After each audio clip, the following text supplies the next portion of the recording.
Majora's Mask is a great game because it keeps the audience guessing. It doesn't answer its mysteries clearly, so 20 years later there's still speculation and discussion to engage in. The big question is, obviously, who made the mask? I don't have an answer to that, but I do think I know where the mask was from, and specifically where the mask salesman found it. Ikana Canyon is a really odd place in the setting of Termina. It's just ominous. Everyone there is always talking about blood and ghosts and like war and shit. As you enter the place, you get one of the only depictions of the Triforce you'll actually see in the whole game too, in the form of these blocky pillars, depicting some sort of demonic figure just licking it in some sort of sacrilegious act. Just seeing this as you come in gives the whole place an evil vibe that is made worse by encounters with ghosts, skeletons, predators, and whatever the fuck these things are. But on top of it all, literally, is Stone Tower Temple, always kind of looming in the distance, even when you're out in Termina Field. Unlike other regions, Ikana Canyon has no living inhabitants, really, so you never learn much about the place, but dialogue from King Ikana and the dungeon leading up to the Stone Tower indicates as people didn't build it at all. This game generates a lot of theories, and honestly, the players have probably put a lot more thought into the lore and story of the game than the developers ever did. But the entrance to the Stone Tower Temple is this weird-looking mouth that you basically come into, once again with a tongue rolled out, with more of these blocks on the walls that are licking the Triforce as well. Comforting it all also is this weird effigy of a stone hand, one finger pointed skyward, burning the same as its eyes.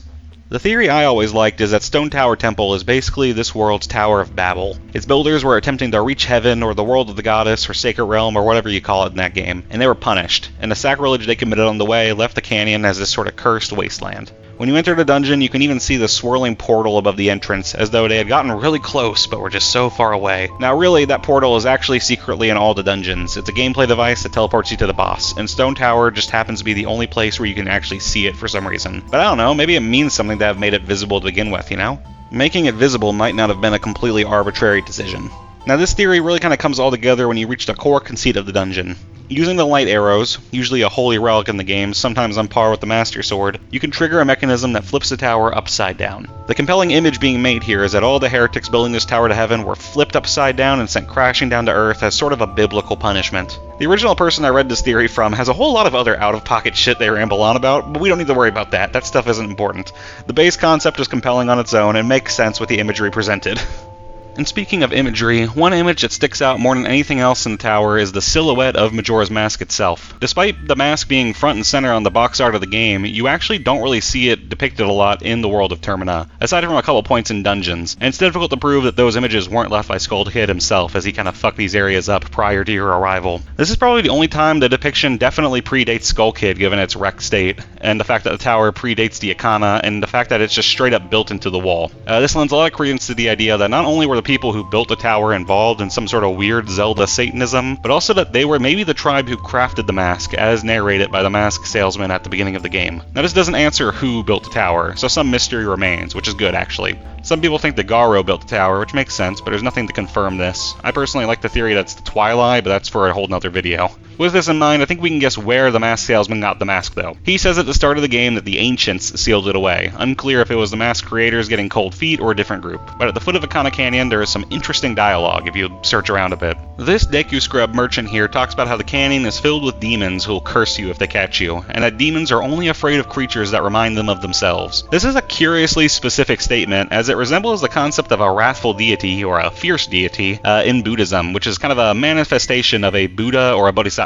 in some Buddhist traditions. The fierce deity is a benevolent entity that takes on a frightening, almost demonic appearance to play the role of protector, warding off demons and dispelling evil. The fierce deity mask in the game is kind of the final mask you get, and it's essentially given to you by Majora himself if you collect every mask in the game as a reward, as Majora wants a fair fight with you, which, you know, implies that Majora would be afraid of the fierce deity. And just a hop and a skip and a moon jump past that Deku Scrub is a gossip stone that gives the player their only hint in the whole game that the fierce deity mask even exists, being a mask that holds the merits of all other masks. I doubt it's a coincidence that this scrub and the gossip stone are so close and reference the fierce deity both indirectly and directly together. The game wants you to think about the deity in relation to this locale, and if you're thinking about the fierce deity, you are probably thinking about Majora as well. So just downstream of this area is a secret shrine hidden by a waterfall, as is common in video games, and to open it you need to use the light arrows, same item you use to flip Stone Tower Temple where the Majora effigy is found.